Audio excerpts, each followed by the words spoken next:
มาสงขามาสงพ่อแม่พี่น้องเฮาใต้ก็เฮาผู้ถมเนี่ยนะเขากูก็กูก้นขาหักกูก็ขามาสงขา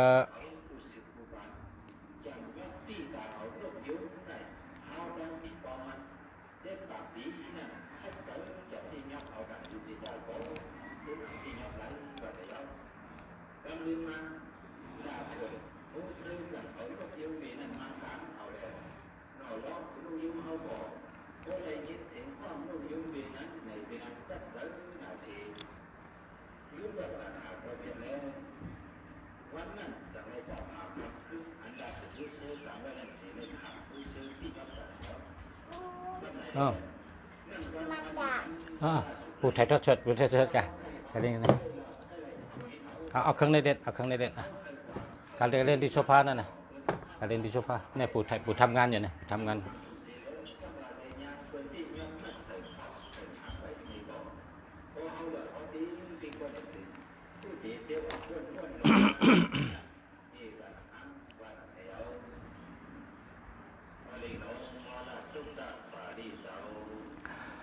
มาสงขาพ่อแม่พี่น้องเขาค่ะ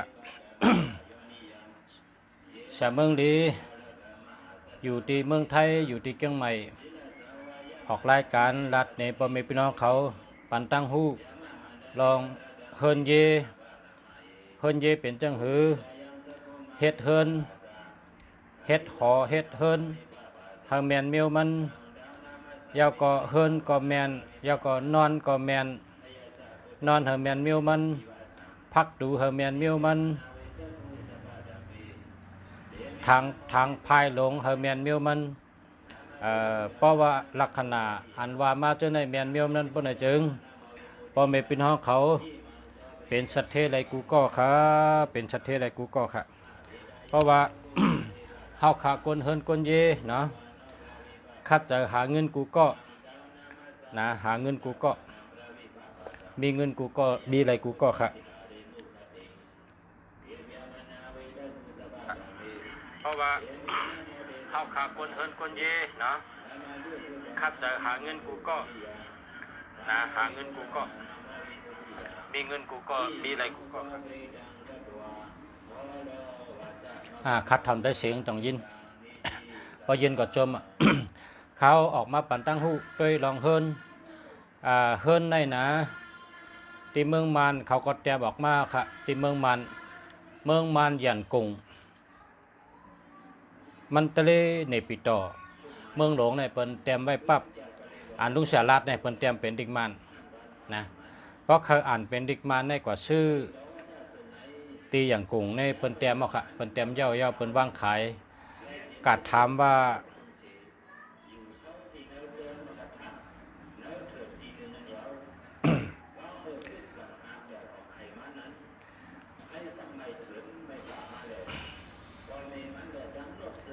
ยามโลกะในขณะกาถามว่าจามโลกะกาถามว่ายามโลกะนะกาถามกรรมมันจามโลกะเนี่ยนะเพราะว่ากาถามเจ้านั้นเขาได้ขายปัญชุเจ้าปั๊บหนึ่งปั๊บสองนะเพราะว่าอยู่ที่เมืองไทยด้วยเนี่ยก็ด้วยในYouTubeนะอันมันเต็มอันเป็นเข้ากว่าเนื้อตัวลิกมันแล้วก็เต็มตัวลิกมันเขาปิ่นเป็นกำมันไว้จำโลกะเนี่ย มานเขาก็เตรียมเพราะว่าอ่านเด็กในเมืองไทยเนี่ยเพราะอ่านเด็กไทยเพราะเขาชื่ออ่านเด็กไทยเนี่ยกว่าชื่อปั๊บอันชื่อห้องว่าหงจุ้ยนะครับหงจุ้ยในชื่อตัวค่ะเนาะพอหมอตัวก็ตัวพอหมอปิ่นก็ปิ่นเป็นไตหนึ่งแค่ดียาวก็เพราะว่าเขาถ่อมนะเข้ากับใน YouTube นะเข้ากับใน YouTube ศาลาอันมาสอนนำนะครับนะศาลาอันมาสอนนำนะเพราะว่าเข้ากับด้วยนั่นนะมีนำนะครับ tôi hả hu thì bỏngมันนะtôi hả hu thì bỏngมันลองเฮินเยเฮิงเมียนมิวมันนะคันเนาะเฮิงเมียนมิวมันเฮาคำพ้องในเปิ้นอยู่6 ปีเฮาก็อยู่6 ปีเปิ้นในได้ดีจ้ะเปิ้นได้ขึ้นใหญ่จ้ะเปิ้นมักมีจ้ะเปิ้นหน้าเฮาในซ้ำย่ำไปเปิงตึกเหมือนเก่าอยู่6 ปีเอาเนี่ยคำพ้องอยู่3 ปีซ้ำเปิ้นได้มักมีดีเป็นเฮาซ้ำไปเหมือนหื้อเนี่ยเนาะอะไรตัวเฮินเผยเฮินมันเฮิงเมียนมิวมันนอนก็เฮิงเมียนมิวมัน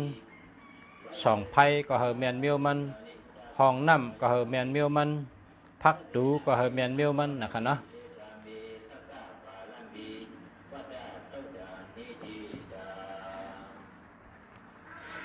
ล้อกาจันนะครับ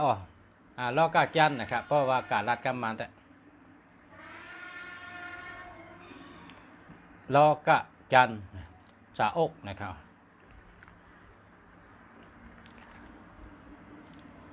ล้อกะเปตินใจกะล้อกะจันนะครับเป๊ะกำมันในเขาเตรียมมาครับ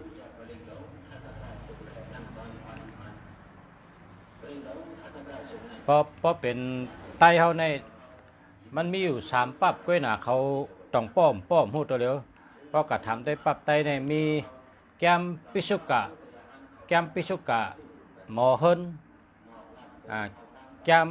ปิสุกะหมอเฮ็ดเฮินในอันปั๊บหนึ่งค่ะเนาะแล้วก็แก้มปืนโลกะเจ้าเสียปิญญาสามีจองเซนวี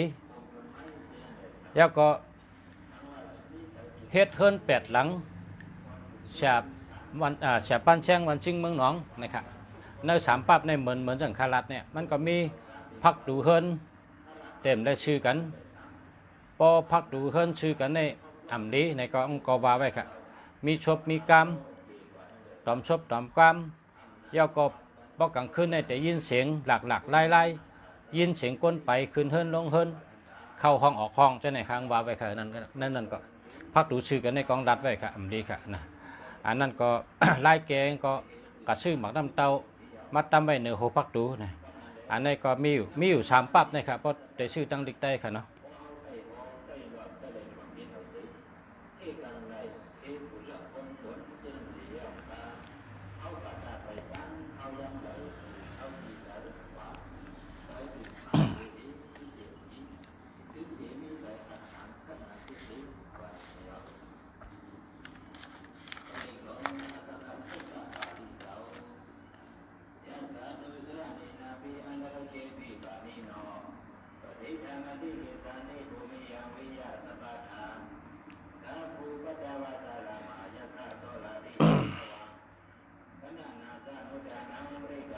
เมื่อในคัดลาดหัวคอลองเฮิรนในมีอยู่13 มิลนะ13 ลอง13 หัวคอข้อที่1ในคัดลาดลองเฮิรน3 หลังนะครับนะคัดลาดลองเฮิรน3 หลังเฮิรน3 หลังใน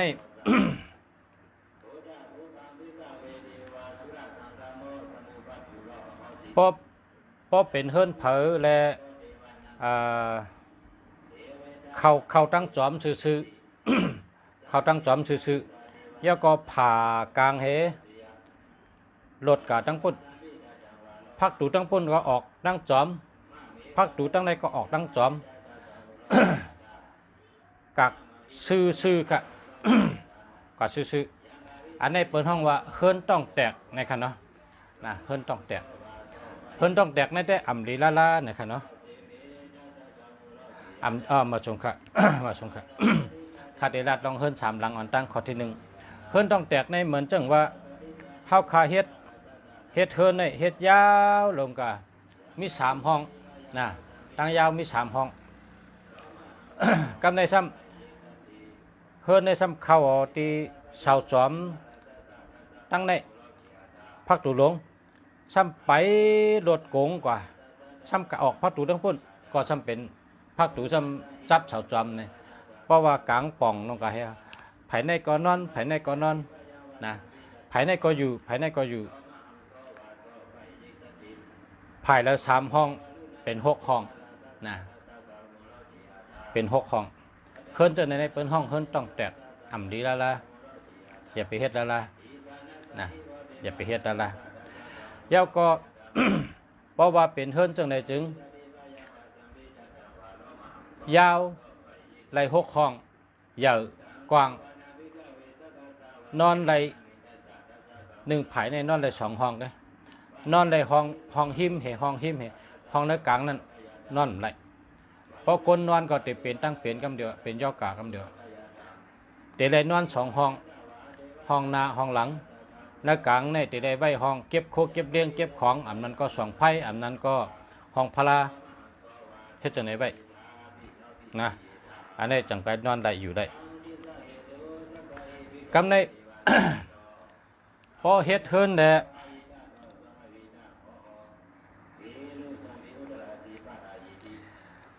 พอเฮ็ดเฮิรนแดเฮ็ดเหมือนเมื่อไกลนั่นนะก้อยกะ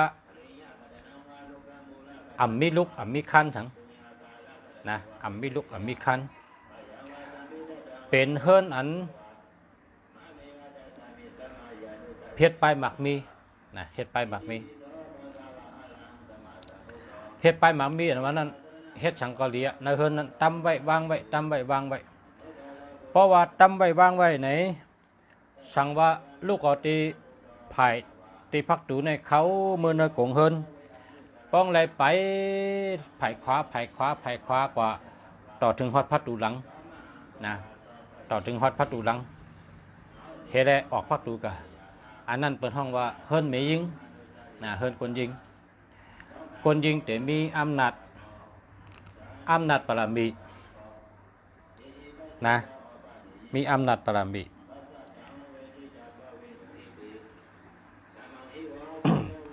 กำได้ซ้ำเฮิรนแทงหลังหนึ่งซ้ำเฮ็ดเหมือนเมื่อไกลนั่นกะเมื่อไกลในขาดลาดเนี่ยเฮ็ดเฮิรนเนี่ยแล้วก็เฮ็ดเฮิรนเป็นเฮิรนที่ป้ายหมักมีเฮ็ดตาป้ายหมักมีซ้ำมีตั้งเขาได้เข้าตีเดียวกันพักดูก้อยกะซ้ำไรไปจับตั้งไส้จับตั้งไส้จับตั้งไส้กว่าไปกับตั้งไส้ต่อถึงฮอดพัดดูหลังนะ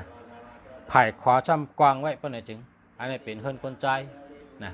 เป็นเฮิรนคนใจมีอำนาจมีปรมีมีอำนาจเต็มทนนะ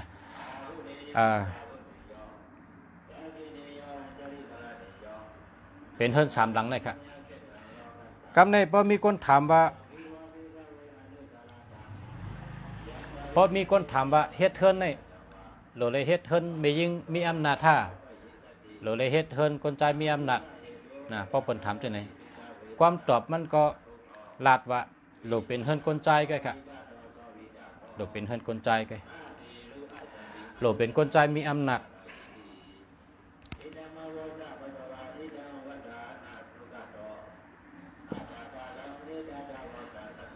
นางยิงในเหมือนหนังเลินคนใจในเหมือนหนังตาวันคนใจเหมือนตาวันคนยิงเหมือนเลินอิงปึงกันคนยิงคนใจอิงปึงกันอิงเงี้ยไม่เงี้ยเข็มไปก็ไม่ห้อมโผกว่าก็เมจอมทุ่งจามมันเป็นเช่นนั้นครับทุ่งจามมันเป็นเช่นนั้นก็เพราะฉะนั้นแหละแกมโลกะนะแกมโลกะในเฮ็ดจอมเฮอร์แมนโลกะอันนั้นดีเลยเปิ้นค่ะเนาะข้อที่1เฮิรน3 หลังนะข้อที่2ก็ เหมือนเข็มไปก็ไหมห้อมนะโผไปก็มีจอมข้อที่สองเฮ็ดเฮินหลูไว้ไปเส้นตั้งอันเดียวก้อยเส้นตั้งไปเนื้อกลางเฮินหลูไว้เส้นเดียวก้อยกะเตไว้ไผ่เลยอันว่านั่นอยู่ที่กำเจอก้นเนื้อเฮินหลังนั่นจัดไว้สังว่าจัดไปกะตั้งขวายาวสุดป้อไหนก็คนยิงมีอำนาจสังว่าไปกะตั้งซ้ายยาวสุดของเฮินป้อไหนจึงไรว่าคนใจมีอำนาจบารมีป้อไปกลางเฮินซื่อๆอำดีค่ะเป็นเฮินต้องแตกในค่ะเนาะยาวก็ข้อที่สามเฮินมีสามห้องเฮินในป้อมีสามห้องนอนไหลสองห้องก้อยนะห้องเนื้อกลางนั้นอย่าไปนอนนะเพราะว่านอนก็ตัดสองห้องได้อยู่ดีกินหวานก้นนอนห้องเนื้อกลางนั้นจะเป็นยอกาตั้งเป็นเฮ็ดไหนค่ะก็เพราะฉะนั้นแหละพอเฮ็ดเฮินในเฮ็ดสามห้องนะนอนได้สองห้องตัดหนึ่งห้องในเขาไว้สังก็ไว้ละไว้โคเลี้ยงไว้ตีเก็บโคเก็บของไว้ตีหุงข้าวหุงพักอันนั้นก็ไว้ห้องพระกำเจ้าเฮินค่ะก็หนักพอเฮ็ดเฮินให้เฮ็ดสามห้องอยู่ได้สองห้องแต่ห้องนี่มันได้อยู่ครับมันอยู่ได้เราได้ปล่อยเป่าไว้ครับปล่อยให้เป่าไว้เสียตาก็เจ้าพันดีได้อยู่นะเฮ็ดห้องพระไหนก็ไรเฮ็ดห้องสองไพ่ไหนก็ไรเฮ็ดห้องเก็บโคเก็บของไหนก็ไรนะมันอยู่ที่เจ้าเฮิรนนั่นที่เก็บไว้นะพออยู่พอเฮ็ดเฮิรนสามห้องนอนเต็มทั้งสามห้องเนี่ยเป็นยอกะพอเป็นยอกะเนี่ยซ้ำพอเป็นยอกะเนี่ยคือพออะไรเงินมากกว่ากลุ่มกายากันนะพออะไรเงินมากกว่ายาตัวพออะไรเงินมากกว่ายาตัวแค่นี้ยอกะเมี่ยวหนึ่งเป็นเมี่ยวหนึ่งหายเมี่ยวหนึ่งเป็นเมี่ยวหนึ่งหายเพราะฉะนั้นไผก็เต็มใครเป็นเนาะ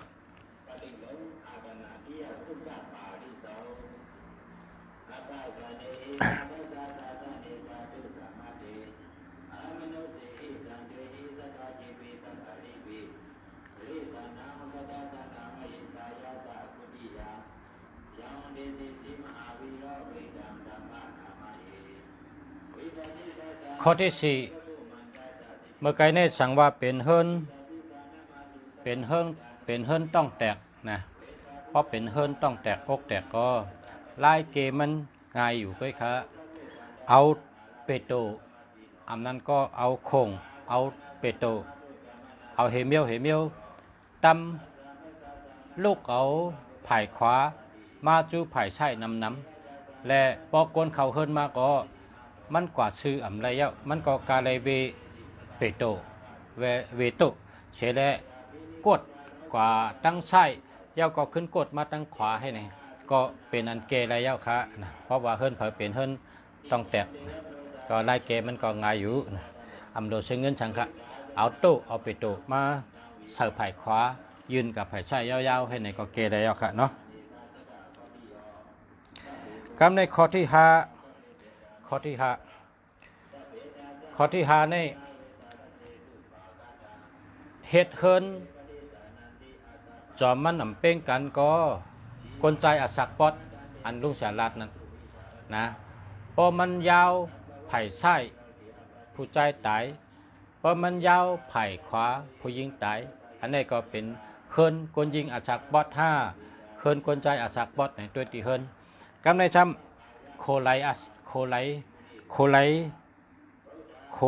ก้นใจอาสักปอดนะครับเพราะว่าสิกโคไลในนับตัวนับตัวสิกโคไลเผอสิกโคไลมันสั่งว่ามันกบบ่ไหนจึงเฮิรนหลังนั้นก้นใจอาสักปอดกูก็ประวังกบป้องกบในหลวเมกำเดียวโคไลในเตเลกิกนะป้องกบในก้นใจอาสักปอด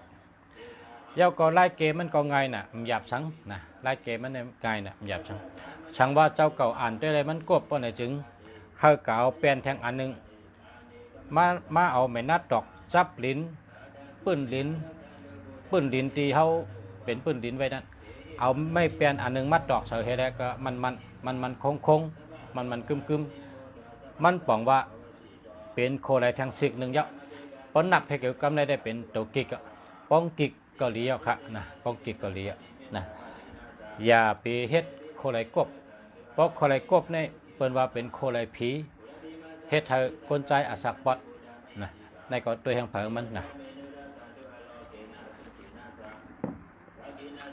นับตัวโคไลเผอโคไลมันนะอย่าไปปันกบละล่ะ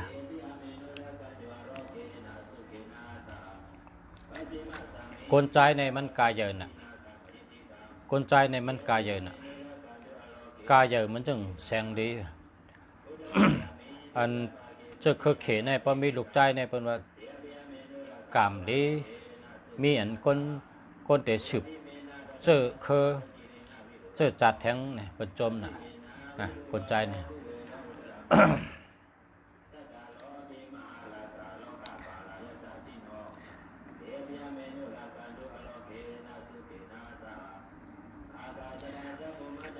ข้อที่6ครับข้อที่6ในพอเฮากว่าเอามาอ้างนะพอเฮากว่ามาอ้างอันเป็นหังเสืออันนั้นก็หัง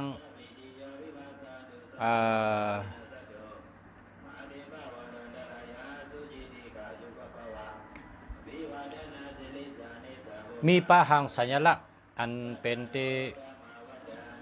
ป้องเฮเนี่ยเมลเฮเนี่ยนะเมลเฮมีปะเครื่องหมายอันเป็นเฮนะมันมีหลายเมลรุ่นเนาะ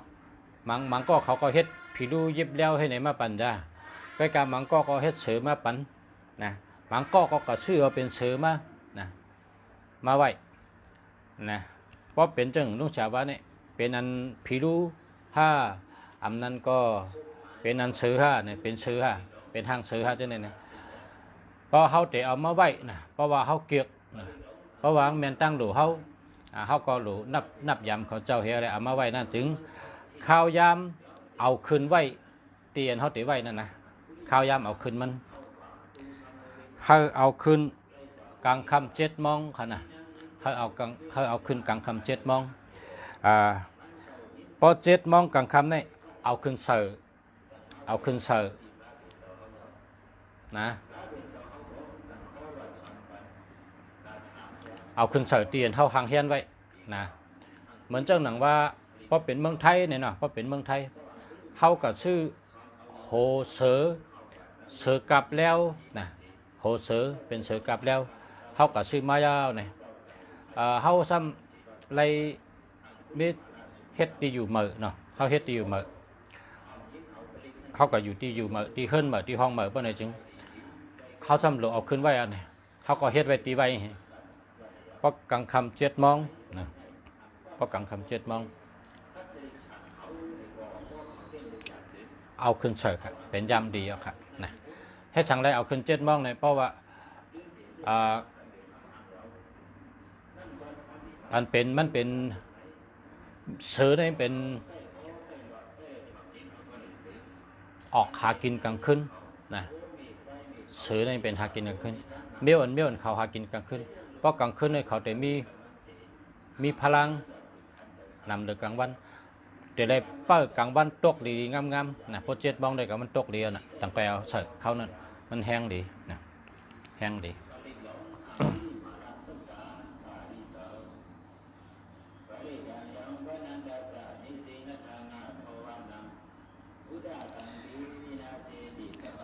ข้อที่6ในวัดนั้นครับเพราะเขาเป็นข้อที่6ในเพราะเขากล่าวมาโหเสือกลับแล้วก็หลีเสือเขาเฮ็ดก็หลีนะเพราะเขาเดี๋ยวเอาขึ้นว่าเอาขึ้นย่ำเด้อเนี่ยย่ำ7 โมงกับมันตกเยอะนะเอาขึ้นเสือแล้วว่าพุงตะคูมันแห้งเต้ๆนะครับเนาะในข้อที่6ครับ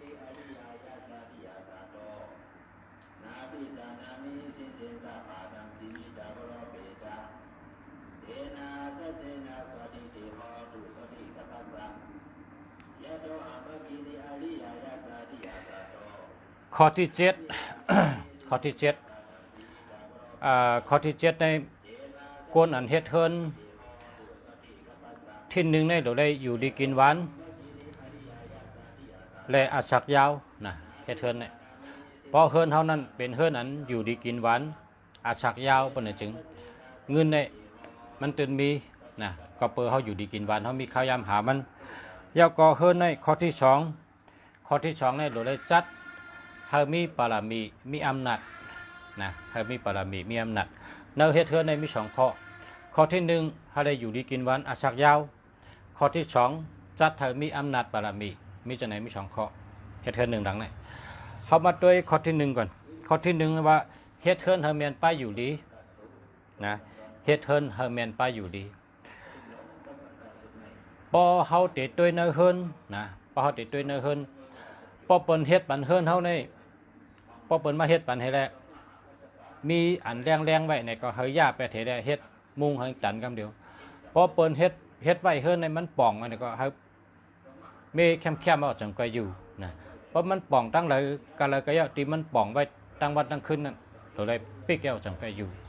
เพราะว่าปล่อยป่องให้เอาเนี่ยเฮาซับก็อยู่เพราะอยู่ว่าจังก็เมเนี่ยแต่เป็นตั้งเป็นค่ะเป็นยอกกะอันมือเฮือนตึกป่องนะมือเฮือนตึมไปเลยเมเนี่ยอย่าไปเข้าอยู่เฮ็ดจังได๋ห้ามเนี่ยเพราะว่าเฮาเข้าอยู่ในเฮือนหลังนั้นเนี่ยเหมือนเฮาเข้าอยู่ในต้องมันน่ะนะเหมือนเฮาเข้าอยู่ในต้องเฮือนหลังนั้นพอแม่นมือเฮาเมเฮือนนะพอแม่นมือต่อยตกตักเมเลอเมเลอเมมุงเมเฮิรนเฮากูมีมือพองเฮาเมเฮิรนนั่นนะสั่งว่ามีคนอยู่ดีในเฮิรนเปิ้นเฮาค่ายกะไว้ต่างตีค่ายกะไว้ไกลๆตีอันอ่ำได้ยินเสียงต่อยตกตักนั่นน่ะจังไกเมเฮิรนนะพอมีคนอยู่ดีนะเพราะว่าเฮามีคนอยู่อ่ำดีไว้ในเฮิรนแหละมันนอนอยู่ไว้เฮาช่ำต่อยตกตักเลอโทษทัดเนี่ยมันก็เคือกคนก็นั้นจังลูกกว่านะจังลูกกว่าก็เพราะฉะนั้นแหละเฮิรนเนี่ยมันเคือกคนเพราะวางป่องไว้มีหูไว้นะเพราะเมื่อเฮาเมเฮิรนนะเพราะเมื่อเฮาเมเฮิรนเนี่ยเพราะว่าคนจู่อ่อนฮื้อคนอยู่อ่ำดีฮื้อเนี่ยอย่าไปอยู่ละลานในเฮิรนนั่นเพราะว่ามีไว้มีรวมมันเพราะอยู่ดีเฮ้เพราะข้ามฉาเจอก็ในเฮิรนเนี่ยมีไว้จังไหนเนี่ยเพราะว่าเตเมเฮิรนเตเมต่อยเมกุบเมยะเมสังให้ดีขึ้นน่ะเมเฮิรนนั่นมั้งเฮาใจคนก็นั่นก็อยู่ไกลมอกก็ฮื้อเนี่ยมอกอ่ำได้ยินเสียงคนจอกต่อยนั่นครับนะพอเสียงคนจอกต่อยตั้งตึกยืนหนูนั้นตึกกับเคิกมันหนูครับว่าเนี่ยนะพอเฮาแล้วคนจอกหลักสมาเขาเนี่ยเขาได้ต่อยได้ทุบแปะเทอันเก่าขึ้นเฉยปานนั้นมาใช่ไหมนะเพราะว่าเมเฮิรนนะเฮอเมเมื่ออยู่ดีกินหวานแล้วก็เฮอเมเมื่อก้นอันเป็นตั้งเป็นสั่งว่ามีก้นเป็นตั้งเป็นช่ำหลุดไรเมเนี่ยก็หลุดไรไข่ก้นเป็นตั้งเป็นกับไว้ไกลๆอย่างไปเมนะมันแต่เคิกก้นเนี่ยแล้วก็เพราะว่าเฮิรนในหลุมเมเนี่ยก็ช่างว่าไปได้อยู่ในจึงเมให้เย้าตาสีเหมือมดขึ้นเมแคมเย้าจังไกเข้าอยู่นะที่เลยก็เย้าอันนี้เต็มเคิกก้นในข้อที่1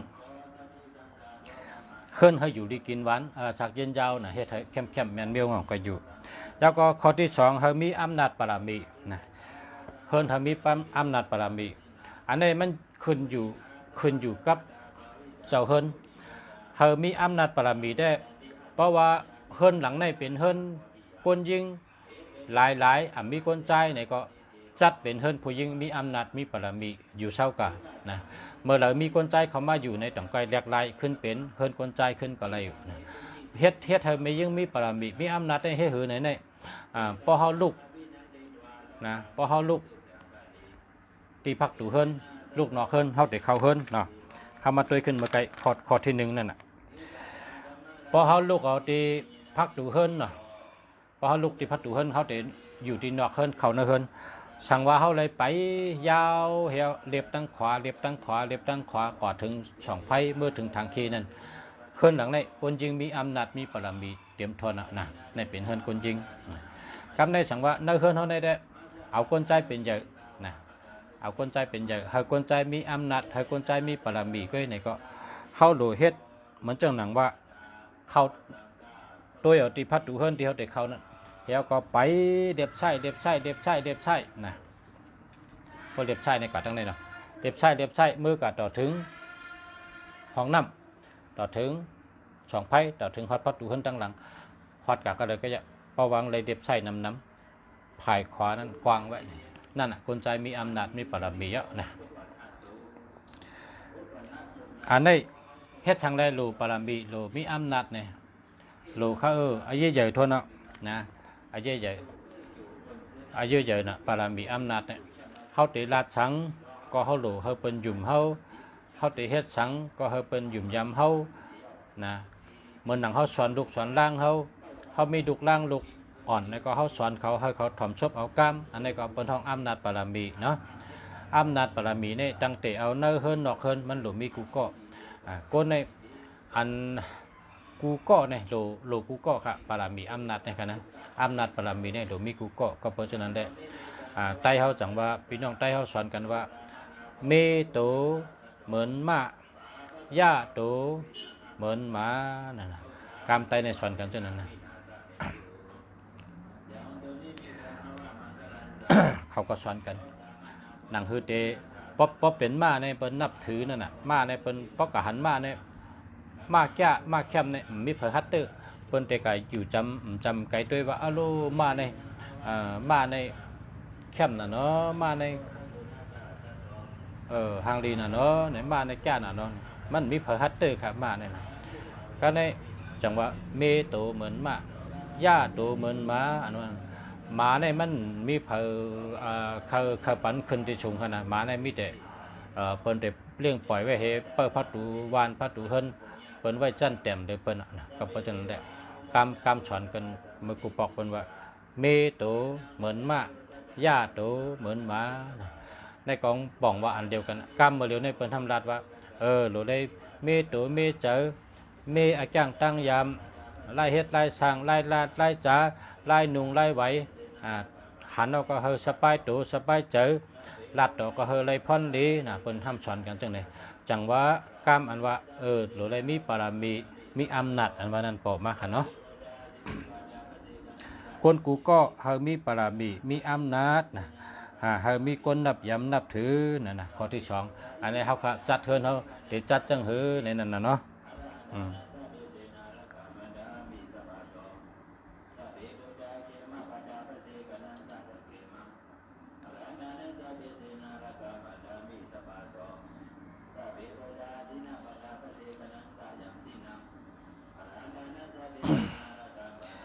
ข้อที่8ในคำพองว่าเฮ็ดเทินจังเหือเนี่ยเขาลาดว่าเฮามักเฮามีเนี่ยว่ากำนำในเขาลาดว่าพอเฮ็ดเทินในเขามักมีเนี่ยพอเฮ็ดเทินในเขามักมีเนี่ยเขาลาดจังนั้นในว่าข้อที่8เนี่ยก้อยกาว่าข้อกำอันว่าป้ายมักมีขึ้นใหญ่เฮิงอันว่านั้นว่าป้ายมักมีแต่เตขึ้นใหญ่เฮิงใดนั่นเงาขำปื้นมันจึงเป็นเฮิรนพอเฮ็ดมาก็คนเฮิรนกูก็อยู่ดีกินหวานนั่นขยาเนี่ยว่าอันใดเป็นคำตอบนะพอคนเฮ็ดเฮิรนใดใครมักใครมีเนี่ยคนเฮ็ดเฮิรนในใครเป็นชัดเจนเนี่ยความตอบมันว่าเฮิรนหลายก็เย้าว่าอันป้ายมักมีขึ้นใหญ่มาสูงป้ายมักมีขึ้นใหญ่เฮิงนั่นเงาขำปื้นมันย้อนคนเฮิรนนั่นไปอยู่ดีเขาแคมค้านะมันกะขึ้นขอตอบมันก็ว่าเฮิรนอันไปอยู่ดีแคมอยู่ดีกินหวานตาเสกะหาอะไรเงินกูวันมาเก็บไว้ชื่อไว้มีตั้งจ่ายมีตั้งเสียงยาก็ไม่ได้ชื่อกินคนเฮิรนก็อยู่ดีกินวันกูก็นั่นน่ะสัตเทนะจังว่าลุงเสียเขาคัดใจมาสอนพ่อแม่ผู้ต่อมีน้องเขาว่าปนนอนในหากลางภาคกลางยุ่งนะปนนอนในหากลางภาคกลางยุ่งนะอันว่านั้นเพราะกลางภาคกลางยุ่งเนี่ยเพราะกลางภาคกลางยุ่งเนี่ยสั่งเป็นย่อกานะย่อกาเนี่ยก็หายนะนอนในภาคกลางยุ่งเนี่ยปนนอนในภาคกลางยุ่งเนี่ยนอนในภาคกลางยุ่งเนี่ยนอนในภาคกลางยุ่งเนี่ยเป็นย่อกาเป็นไว้ย่อกาก็ยังหายในก็มีค่ะเนาะก้อยกะก้นกูก็เนี่ยหลุเลยนอนในภาคกลางยุ่งอันนี้เฮาต้องไว้ดีๆค่ะนะนั่นอ่ะอยู่ดีกินหวานเพราะเฮาอยู่ดีปลายหมักมีเฮาก็ขึ้นค่ะนะพอปลายหมักมีเฮาอ่ำดีนะก็เปื่อเฮาอยู่เฮาใกล้เป็นตั้งเป็นปานใดจังเจอทุกข้าตัวทุกข้าเขานั่นกำได้ซ้ำไปว่ามีเงินก็เยาพอป้ายอยู่ดีอ่ำดีก็ไรมากก็กลุ่มกายาตัวเพราะเป็นยอกาเนี่ยซ้ำไปว่าเงินเป็นกองไว้ก็กินก็ไม่ไรค่ะแล้วนะซื้อกินสังก็ไม่ไรก็เพราะฉะนั้นแหละ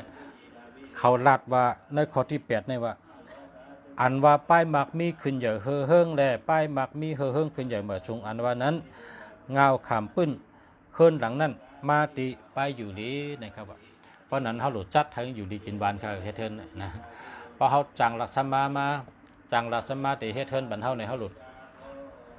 ให้เขาเฮ็ดบันเฮิงเฮิงเข้มๆนะเฮิงเข้มๆอย่าไปมีหูอย่าไปไม่แหลมอันแหลมเรียกแหลมเมียวแหลมเนี่ยอย่าไปแต่งเขาเฮิรนละๆนะโคเฮาก็โคเฮาขึ้นก็เพราะอันแหลมแต่งเขาเฮิรนเฮาขึ้นให้เนี่ยก็เป็นนั่งเป็นเขาโคเฮารักโคเฮาเนี่ยน่ะบางบอกเนี่ยเป็นชัดเทเนี่ยก็ชื่อโคเนี่ยมันแหลมให้เนี่ยเนาะเรียกมันแหลมกับตั้งเปิ้นแหลมมาตั้งเฮาแหลมขึ้นตั้งผ้าให้เนี่ยเนาะก็จังนั้นเนี่ยเปิ้นก็เป็นย่อกะเฮาก็เป็นย่อกะเขานั่นก็เปิ้นเฮาก็ชื่อเรียกแหลมมาแต่งให้เฮิรนเฮาน่ะอันโคแหลมนั่นโคแหลมที่อันแหลมกว่าตั้งเฮิรนเปิ้นก็ตำกะตั้งเฮิรนเฮาก็ตำมาให้เนี่ยเมื่อนั้นมันดีนะหลุดแก๊สเป็ดอันแหลมมือนะแก๊สเป็ดตั้งเปิ้นก็หลุดจี้กะตั้งเฮาก็หลุดจี้มาโคในมันหลุดขึ้นชื่อขึ้นในแกเท่านั้นนะ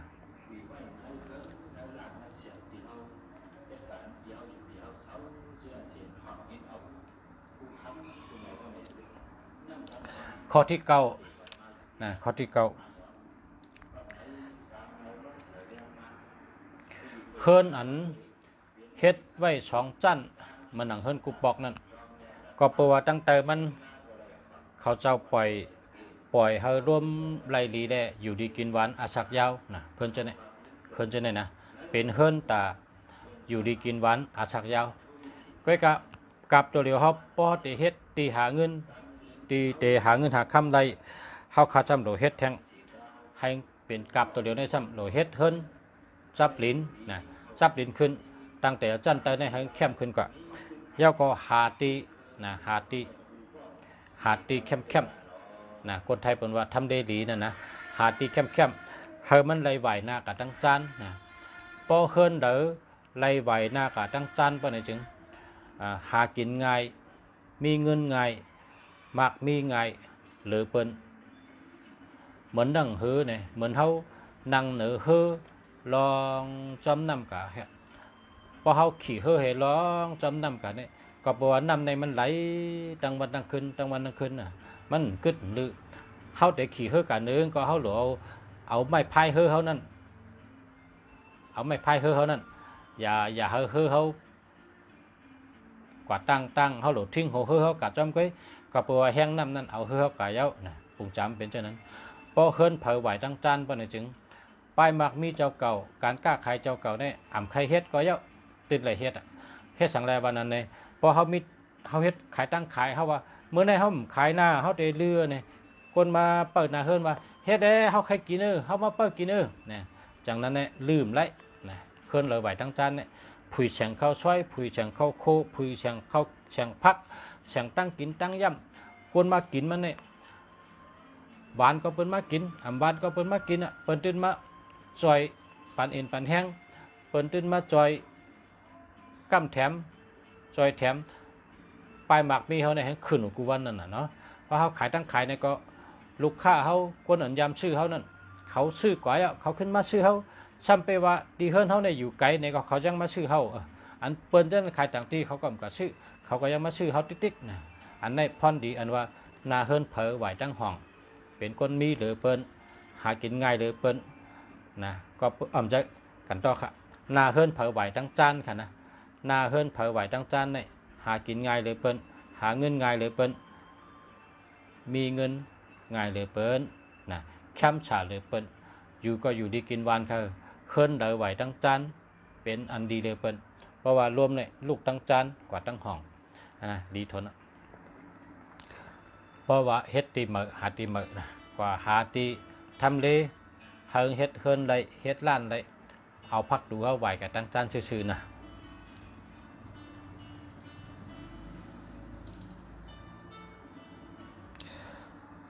ข้อที่10นะข้อที่10เฮ็ดเฮิรนเฮ็ดเฮิรนไหวกับตั้งจานอันนั้นดีเลยเปิ้นเพราะว่าหาอะไรดีเฮ็ดเฮิรนเสร็จแล้วเฮ็ดพักดูมีพักดูหน้าพักดูหลังนะสั่งว่าเฮ็ดเฮิรนและมีพักดูหน้ามีพักดูหลังเหมือนคน เหมือนก้นกินเนี่ยไรคีเนี่ยวะก็เพราะฉะนั้นได้แมนเมียวมันโหลเลยมีหูล้มนะสั่งว่าเฮ็ดพัดตูหลังไรก็โหลมีหูปะแตงเนาะ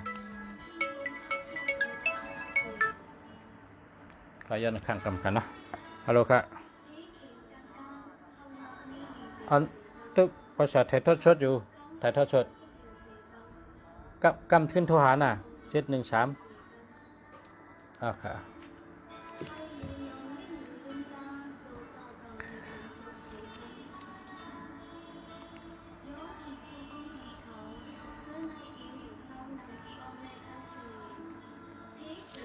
ตั้งห้องอย่าไปไหวมันเฮ่อนะเคลื่อนเดินไหวตั้งห้องในเฮ่อน่ะมันเหมือนหนังเฮากองหลังบันดมเหมือนเฮากองหลังบันดมเคลื่อนเดินไหวตั้งห้องในเฮ่อยาวก็อันเฮ่อหรือตั้งห้องซ้ำมี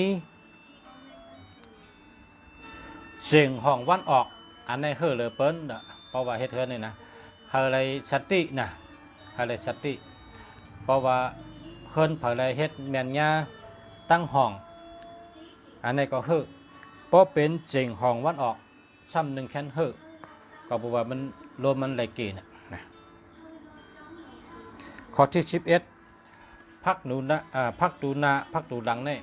โหลเลยเฮ็ดนะโหลเลยเฮ็ดพอเฮ็ดพักดูนาละลายเฮ็ดพักดูหลังมันเหมือนหือเนี่ยว่าข้อที่11เนี่ยว่าพอกินน่ะก้นในป้อมขี้ได้เนี่ยโหลหักนะพอกินป้อมขี้ได้เนี่ยโหลหักนะเพราะว่าหักเนี่ยหัวแต่หักน้ำมือหักเกะมันก็ล่ำเลยหักเลยนะมันจะเบี้ยวมันดูก้นในพอกินตั้งซบตั้งซบแล้วก็ไถตั้งหลังไปนะเป็นเช่นนั้นฮะธรรมชาติชัดอีกครั้งก็ยับวัดตัวมิจฉาตั้งเสียงกินตั้งซบออกตั้ง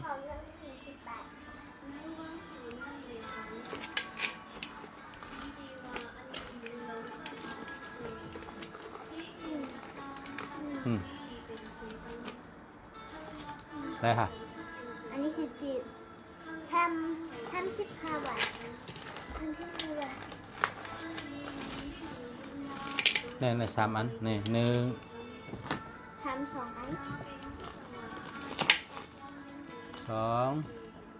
ทำอัน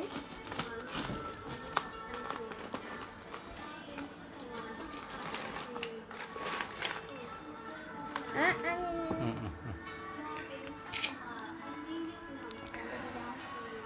ข้อที่11ว่าขอบคุณครับก่อนขอบคุณครับก่อนเธอมีพักดูหน้าพักดูหลัง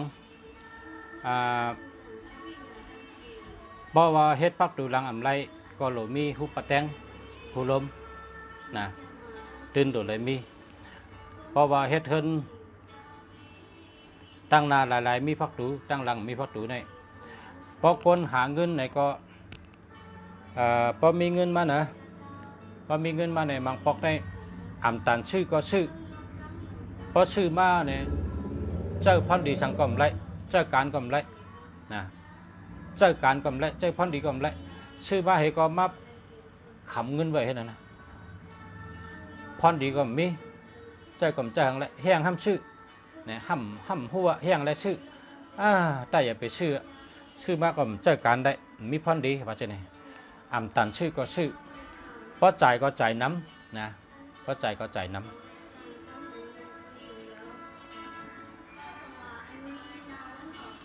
เพราะจ่ายก็มังปอกก็จ่ายโพจ่ายพระนะในเคลื่อนอันมีพัดดูหน้าละลายก็มีพัดดูหลังมันเป็นเช่นนั้นเป็นชัมเปว่ามีเงินก็เป็นก้นมีปักเปิงมีจิการเพราะใครจ่ายก็ว่าก็เป็นจ่ายโพจ่ายพระเพราะว่าเงินปนมือเก่าซ้ำแดงเจอสังตาอย่าไปเชื่อสังตาอย่าไปจ่ายอันนั้นก็เงินเจ้าเก่ามีอยู่นัดตัวเจ้าเก่าซ้ำอยู่กับปันกูเหก็ไม่ขึ้นอันนั้นก็ลงทุนลงทุนแล้วก็ไม่มาสังชุ่มแปดเหจะเนี่ยในแปดพักดูหลังพักดูหน้ามีพักดูหน้าหลายๆมีพักดูหลังเนี่ยจัดการเงินเป็นก็บอกว่าตั้งหลังมันมีตั้งหน้าเคลื่อนมีพักดูตั้งหน้ามีพักดูตั้งหลังมันตันติ๊กเจ้าไหนแหละเคลื่อนเขาเฮ็ดพิษนะ ในก็แปดเฮินในมันบังคับก้นก็ว่าก้นเขาในเขาอยู่ในเฮินก้นในมันเป้เฮินได้เฮินในมันเตะเป้ก้นกูก็ว่าก้นเขาอยู่ในต้องมันนะก้นเขาเตะเป้เฮินในมีปอกเดียวแค่มีมือเขาชื่อไม่ชื่อไหมหน้าชื่อเรียกชื่อมาอุดมาจังหลักสมาเขาเฮ็ดเฮินเขาติดลาดว่าเฮ็ดไหนได้นั่นได้เขาเป้เขาเมื่อเขาเฮ็ดก้อยกาพอเฮ็ดเป็นหลังยาวในพอกราบชอบมาพอเขาขึ้นอยู่เนี่ยตั้งแต่วันนั้นได้เฮินในขึ้นเป้เขาทั้งหมดก็เปิดจังนั้นได้เฮ็ดเฮินในโหลเฮ็ดลีให้เมียนเมียวมันพัดตูนาก็หลมีพัดตูลังก็หลมีปัดแตงปอกก็หลมีนะปัดแตงปอกในปองเนาะผู้แรงนั่นน่ะนะ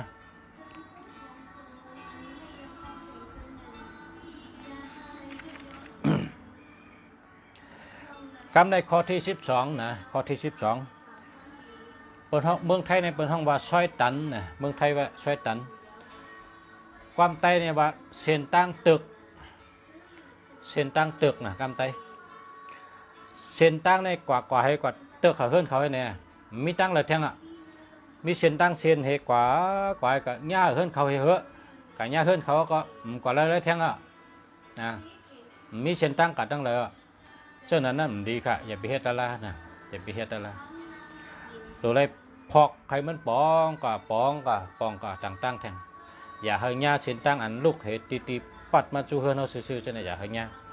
ก้อยก็สั่งว่าอยู่ในเมืองหลวงอยู่ในเมืองหลวงในเวียงหลวงจะไหนเนี่ยเวมไรในก็นะเมื่อเขามาอยู่เขาเฮ็ดเฮือนเขาได้เขาญาเฮือนจะไหนแต่พอหึงมาหลวงปองจึงเปิ้นจำเฮ็ดเส้นตั้งมาญาให้เฮือนเขาเปิ้นเนี่ยเฮิรนหลังในปีน้องก็เต็มหาเจ้าเคยก็เต็มหาเป็นเฮิรนอันมีเมตตาอาจุนฉังยาวในเฮิรนหลังในตั้งกูก็กูก้นอยู่มาเฮาก็ใครหาเปิ้นก็ใครหาเฮาเปิ้นแต่ถูกปล่อยแปดเฮาก็ปล่อยแปดเปิ้นก็เป็นเช่นนั้นแปดมันแต่เป็นเช่นนั้นกำในลายแก่มันซ้ำเพราะเขาญาเฮิรนจะในแก่อะไรอยู่อะไรอยู่นะลายแก่มันแต่ได้เฮ็ดถือเนี่ยแต่ได้เฮ็ดอ่างน้ำเฮียก็เฮลึกเฮเป้งแอวเนี่ยเป้งหกเข่าเป้งแอวเนี่ยเป้งหกเข่าปลาอินกันนะเป้งหกเข่าก็อะไรหังลึกก็ว่า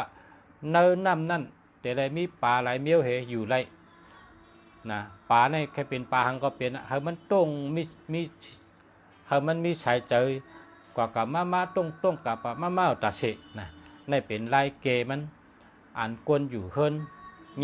ญาเส้นตั้งเตอะ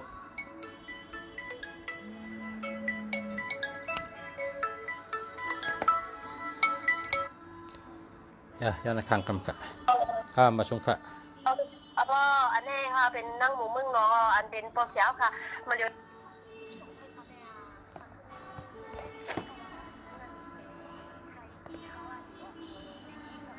พัดรู้เอาเข้า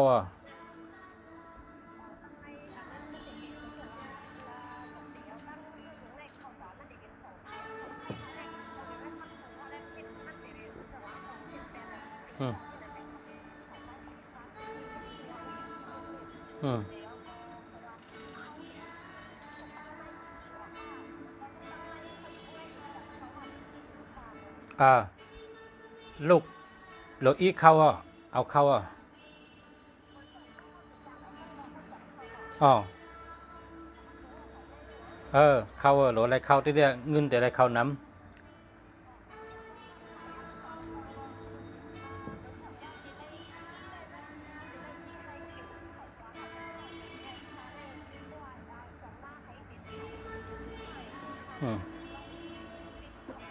ได้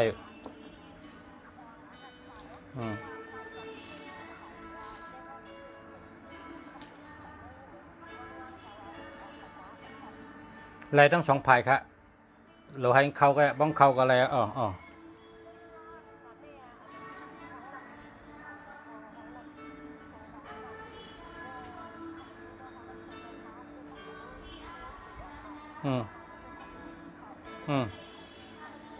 ะ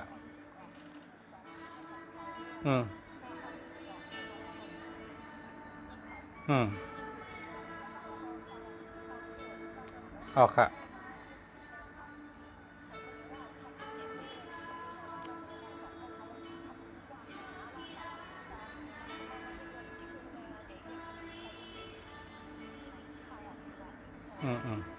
ถ่ายแล้วก็ลาบทผุยเข้านะ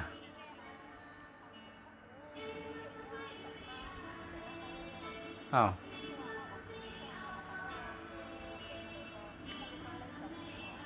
อ้าวเอาค่ะเอาเข้าผุยเข้านะประตูผุยเข้า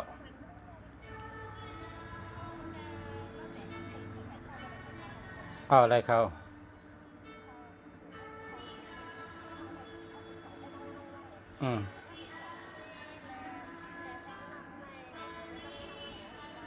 เลี้ยวเจ้าวะผุยไว้เมียวบนผุยไว้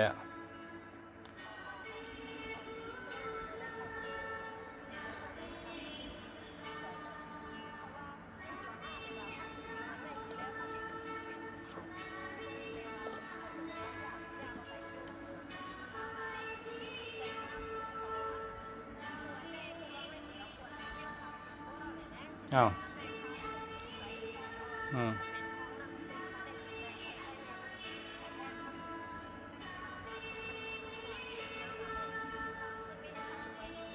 เอาค่ะ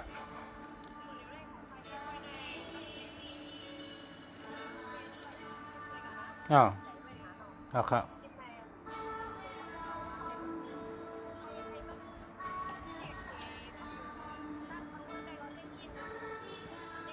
อ้าวเจ้าวะพระตูตั้งนางใหญ่ตั้งหลังเล็กแม่นเอาวะ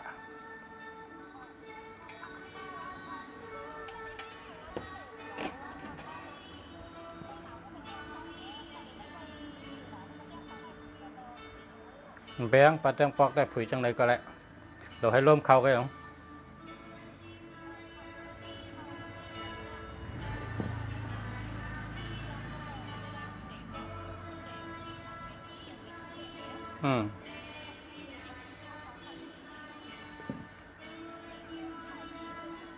เอาค่ะ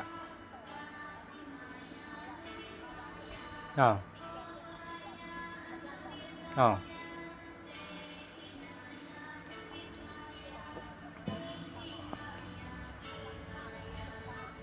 ค่ะ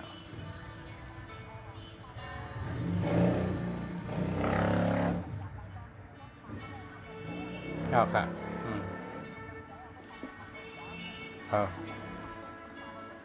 เอาค่ะ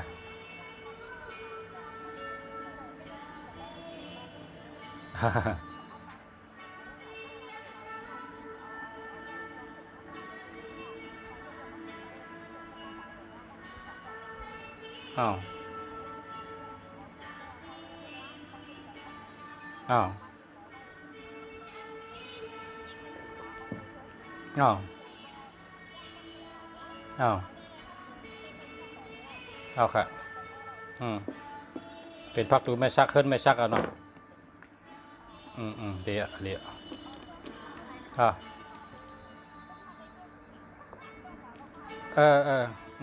มาเลยเชียงใหม่ก็เลยค่ะค่ะจอมค่ะมาชงค่ะเอาค่ะมาชงค่ะเอาค่ะจอมค่ะ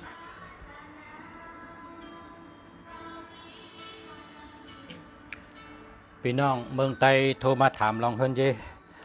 เฮิรนในเฮ็ดทางแมนเมลนะเพราะเฮ็ดแมนเมลมาในชูเจ้าแต่เป็นสัตว์เทมันหนังเมืองไทยเนี่ยเมืองไทยทั้งเมืองไทยก็เป็นเมืองปีเมืองน้องกันที่เป็นสัตว์เทไรเหมือนกันเฮาขาก็มาเห็นเมืองไทยเฮาก็หลัวตั้งหูเมืองไทยในเมื่อเสียกบันคนเมืองไทยเฮาคนเมืองไทยเฮาเลยเป็นสัตว์เทเป็นเมืองปลายหมากมีหลีปลายหมากมีขึ้นใหญ่เหมือสูงการหมากมีขึ้นใหญ่เหมือสูงเปิดห้องว่ามหาอำนาจปลายหมากมีเนี่ยว่าเพราะว่าขึ้นใหญ่เหมือสูงป้องเฮิงเปิ้งเสยยะนะก็เพราะฉะนั้นตัดได้เป็นในเมืองปลายหมากมีวานปลายหมากมีเฮินปลายหมากมีมันก็หลุเมตุเมเจอเฮาเป็นคนดีว่นดีลาดดีเฮ็ดดีพอเมตุเมเจอย่อหลุเมเฮินเฮาพอเฮินเฮา เขามีแมนมิวเนี่ยก็หน้าการต่างงานเขาก็เตะเข้มขึ้นรายเขาก็เตะนำขึ้นไปวนเขาก็เตะป่องแจงเรื่องเจอเตะก้ามิวเลยเตะขายมิวเลยก้าขายหลีมิวเลยก้าขายเมียดคนในกำผาเปิ้นก้าขายเจิ้งหือเปิ้นชื่อเจิ้งหือเขาหลูชื่อเจิ้งหือขายเจิ้งหือเนี่ยอันป่องแจงเรื่องเจอมาเนี่ยมันเตะเลี้ยงมาไปหมักมีเขาเตะเข้มนะก็เพราะฉะนั้นเขาหลูเมื่อเหลือในคนได้แก่เขาหลูเฮ็ดให้บ้านเขาเมืองเขาเขื่อนเขาหอเขาให้แมนมิวมันนะเพราะว่าปีกายลงเสียเมื่อเหลือเฮิรนเมื่อเหลือได้5 เหรียญเมื่อตัวนี่ก็ลีได้ลีมันลีจังหือในนี่เฮิรน2 จันนี่จันเตอมันมีหังโวกายกับเมียตัวเหลือนี่โวกับกายว่านี่ก็เหลือเมื่อรำหัว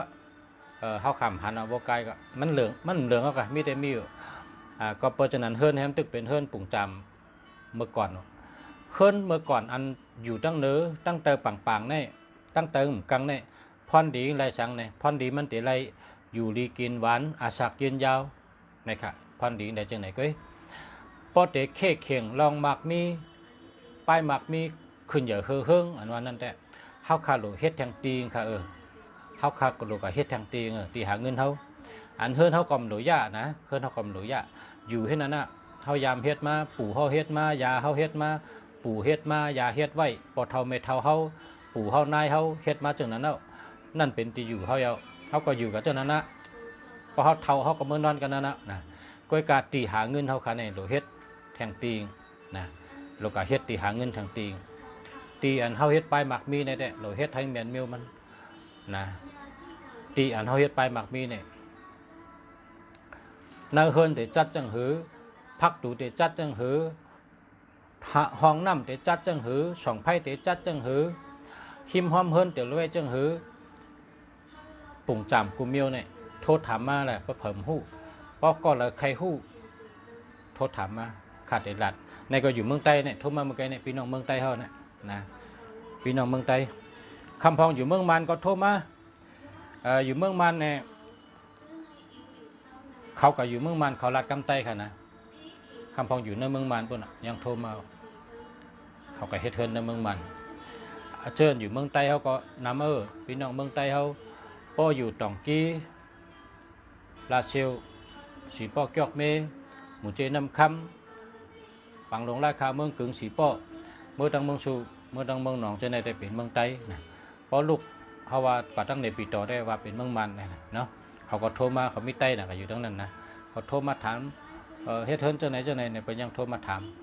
เขาก็ถามเลยนะพอใครถามก็ถามเลยเมื่อไกลก็อยู่เมืองใต้โทรมาถามตัวว่าแต่เฮ็ดเทินจังหือเนี่ยเนาะปอดถ่อมลุงเสียรัดก็อ่านป้อมไปแมนก็กับเมียทั้งเพิ่งมันนะเพราะว่าตัวทางขี้ตึกซุงนี่ก็เฮ็ดมือทั้งเตรียมหรือพื้นเทินในอันในลำลองนะทางขี้ในตัวทั้งเพิ่งมันพอตัวเฮินใน1ด้วยพักตูฝีเข้า2มีตีนพักตูหน้าพักตูหลังมีตีน3กับด้วยห้องน้ำเพราะห้องน้ำเตรียมอะไรคะแนนมันอามัดมันนะอามัดคนที่เป็นคนมีนะพักตูห้องน้ำทางขี้2 ไผ่แมนเมียวมันปืนเฮินแมนเมียวมันปะเนี่ยเป็นแล้วแต่เป็นสัตเทอังกาลักษณะสัตเทนั้นเริ่ม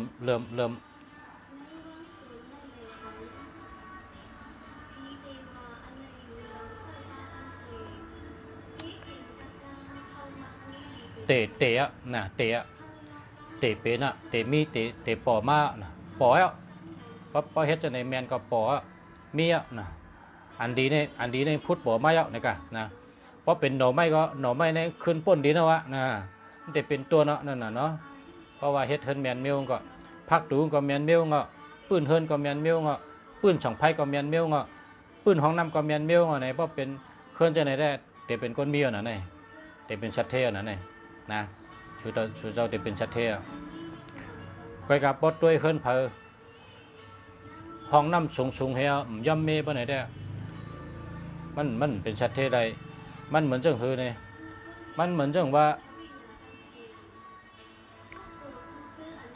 ก้นเป็นเขียวแมงเนี่ยก้นเป็นเขียวแมงมันก็เป็นหูลงกาช้ำเพราะกาจู้ชาวบุญนั้นฉีดยาให้มันปวดขึ้นเจ็บขึ้น มันก็หายไหนก็พอปล่อยไว้จะในเขียวเมี่ยงก็มีน่ะนะพอเฮงดีเนี่ยเสียบุญว่ามันเจอแล้วเขียวในเนื้อกลางมีหัวลูกจันไปแท้เนี่ยเพราะจันไปแท้ก็เย้าน่ะนะเพราะว่าสารบุญว่าเฮ้ก็เฮ็ดนั้นไปแท้ก็เย้าน่ะนะเนี่ยได้แต่ได้หายกะ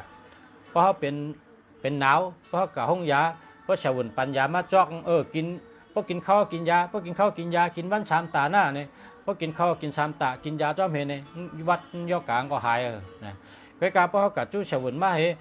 ยาอะไรมาเป็นจอกเข้ามาบ้างไว้เฮ้เขาไม่กินนะเพราะไม่กินเนี่ยย่อกาก็ไม่หายหรอนะย่อกาก็ไม่หายหรอเหมือนนั้นเพราะว่าสุเจ้าทำรายการลุงเสียเจ้าเพราะสุเจ้าเฮ็ดจอมอันดีก็เกิดขึ้นเพราะว่าสุเจ้าเฮ็ดจอมเนี่ยสุเจ้าเลยพ้นดีเก้นะสุเจ้าเลยพ้นดีสุเจ้าเลยเป็นสัตย์เทหังกุ้ยเก้เพื่อนสุเจ้ารู้ลุงเสียนั่งกันในลาดตั้งวันตั้งเมืองลาดตั้งกำผาสุเจ้าถอมเหี้ยวกับเม่ละเฮิรนเผยเฮิรนมัน1พักดู2ห้องน้ำ3 2ไพ่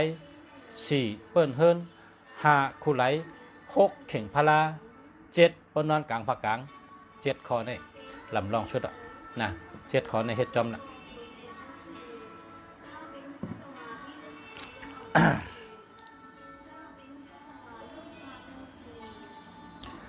เพราะเผยอยู่เนี่ยเส้นตั้งตันในลาดเอาหน่อยเพราะเผยอยู่เนี่ยเส้นตั้งตันในข้อที่12ในว่าเธอเลี้ยงปลานะพอเลี้ยงปลาในเฮ็ดหนองปลาให้ก็ปลาในลุยกะลุยมาเนี่ยเลี้ยงไว้น้ำปลานะป้องตายก็ซื้อมาเสือแทงใหญ่ปันอย่าไปปันห้ามล่าหนองนั่นนะเฮ็ดไหนก็อยู่แล้วนะไม่ได้เป็นไร่แกงนะคนเฮิรนเดออยู่เนี่ยเส้นตั้งตึกนะกำไตว่าตั้งตึกวัดไทยในเบอร์ของว่าทางตันมันตันไปแล้วพอกำไทยว่าทางตันมันตันไปแล้ววัดไทยก็ว่าตั้งตึกเพราะเผยอยู่เส้นตั้งตึกเขาหันเฮิรนเนอะเมื่อคำมือเมืองใต้เนี่ยเป็นเส้นตั้งปัดของเขากายเนี่ยอยู่ว่างแต่กันเนื้อวันแทงนะกายกับเตือกเฮิรนมันให้เนี่ยมีตั้งเลยแทงเพราะลุกที่เฮิรนมันก็ลุกขึ้นมาตั้งเก่าให้เขาเนื้อหมู่บ้านเป็นเฮ็ดในเมืองใต้ก็มีมันพอกกลางกล้วยมันพอกเป็นตั้งปอเส้นตั้งหอกากอะไรจูเฮิรนมันกล้วยกลางกับหญ้าเฮิรนมันดีๆทำมีตั้งเลยกว่าแทงเฮิรนจะไหนเนี่ยดีนะเฮิรนต่ำเนี่ยดีเฮิรนว่าตั้งตึกเมืองไทยว่าทางตันนั่นนะเพราะนั้นเขาโหลเล่งป่านะเล่งป่าในให้ด้วยกับลุยมาเลยแต่เสนะในที่ขึ้นหลังนี้ก็อยู่เร็วนะกำในเขามาด้วยข้อที่13ข้อที่13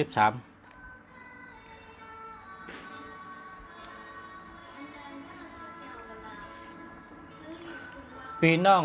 เมินแขนขานะปีน้องเมินแขนขา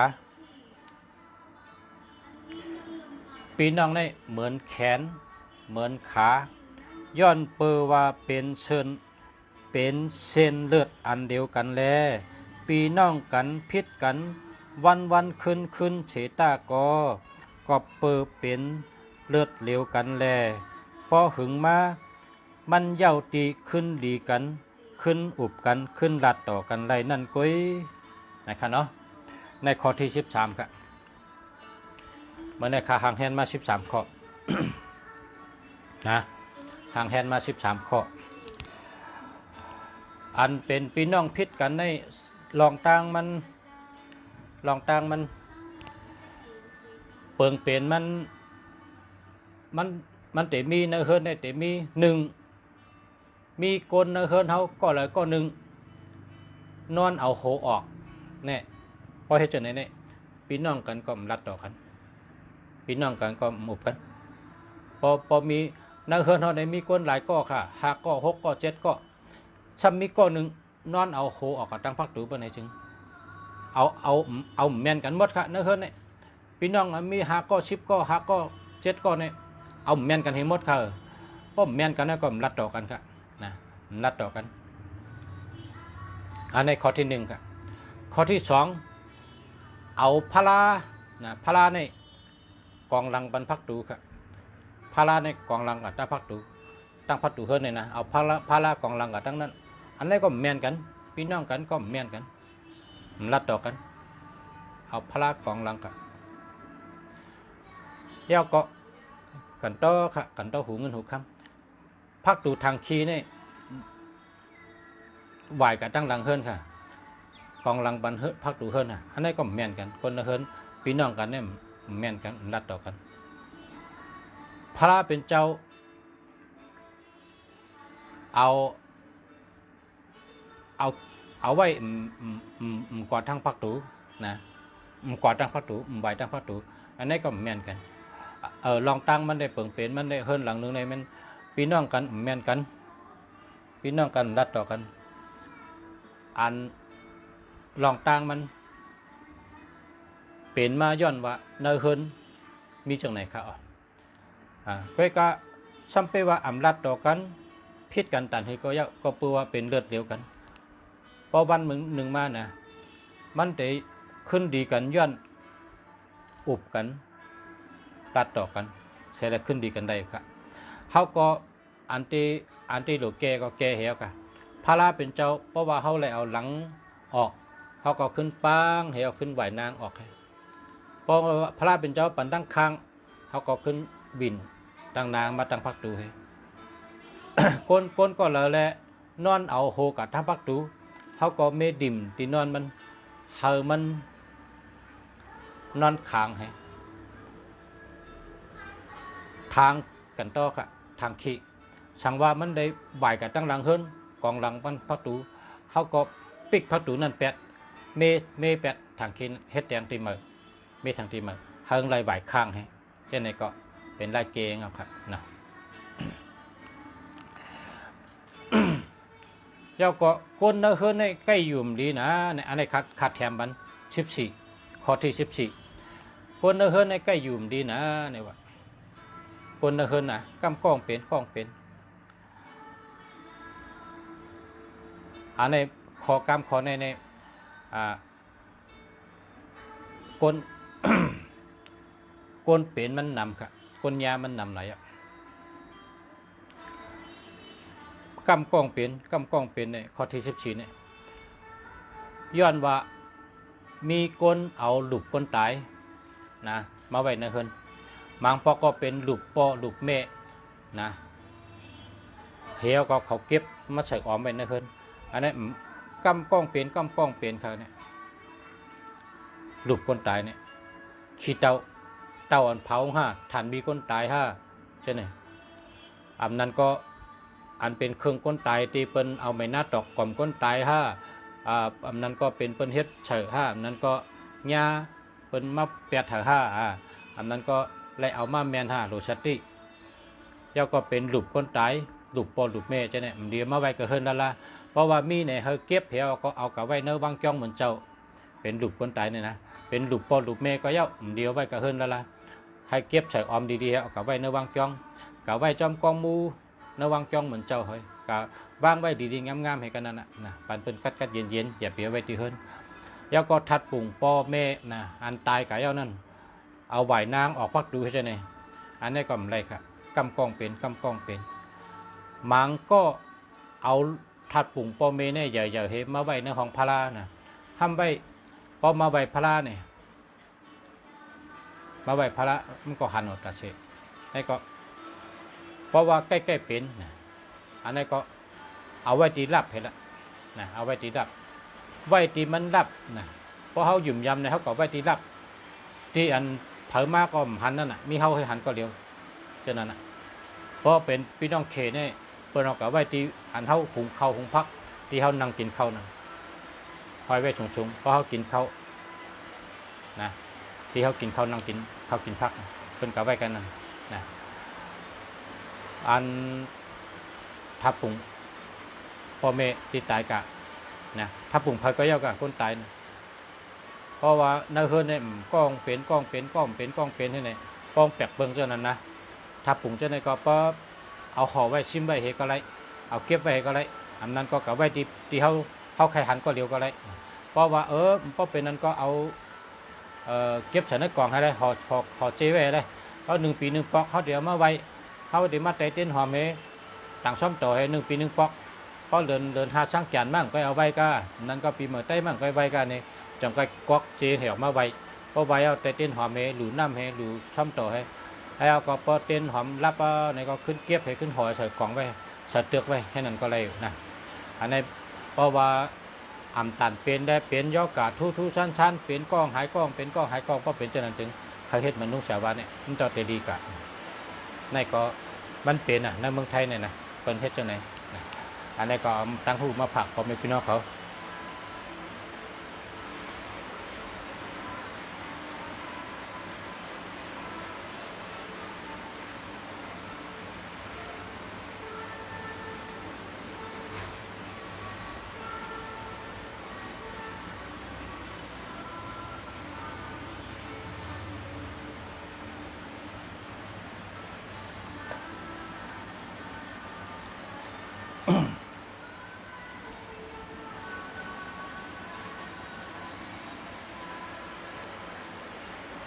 14 ข้อเมื่อเร็วในตีเมืองไทยในผลตกแห้งน่ะข้าวกำจังกันเลยผลแห้งนะครับผลแห้งน่ะเมื่อเร็วได้พี่น้องก็ด้วยนำมูคาติรัดแทงพองเป็น15 ข้อนะ15 ข้อข้อที่15ในปุณตาตัวเจ้าเก่าได้เตมีปารามีอำนาจนะปุณตาตัวเจ้าเก่าได้เตมีปารามีอำนาจเฮาป้อทัดปุ่งเข้มอันนึงนะป้อทัดปุ่งเจ้าเก่าเนี่ยเฮียวก็ใส่กรอบค้ำไว้นะใส่กรอบค้ำใส่กรอบเข้มเฮียวก็ไว้ตีเข้มนะไว้ตีเข้มใส่กรอบค้ำให้ไว้เอาตั้มไว้เนื้อเดียวเหตุการณ์ก็เลยอันนี้เป็นอันเสริมลงโปรแกรมไต้เขาติเลยว่าจอยเฮาตัวเขาเนี่ยมีเมตตาอาจุนดีจูดีเมตตาดีอาจุนดีลาบดีกุศลดีกรรมดีเขาไถ่ทับปุ่งเข้าเข้มแล้วก็ใส่กรอบค้ำไว้ค่ะนะใส่กรอบค้ำนะกรอบนี่ให้เป็นค้ำตั้มไว้นะแล้วก็มีแทงมังก็เขาเจ้าเฮ็ดจังไหนทับปุ่งตัวเก่าเนี่ยเฮ็ดไว้เข้มใส่กรอบเข้มนะหมอกเน้นสีค่ะหมอกเน้นสีในเป็นหมอกตั้งหักเขาที่เมืองไทยเนี่ยเพราะเขาหยุ่มย้ำว่าเป็นหมอกตั้งหักเขาเอาหมอกเน้นสีใน2 โลง6 โลงขึ้นมาวางปั่นเจ้าเก่าหึงนั่นแมนมือกากัดย่าหมอกเน้นสีห้างดีแก้เอาหมอกเน้นสีแก้เอาหมอกเลยนะเอาหมอกมาวางปั่นขึ้นเจ้าเก่า2 หมอก6 หมอกแค่ไหนวะอันนี้มันเป็นให้เธอประกรรมมันว่าได้การปุ้นมันได้ว่าการปุ้น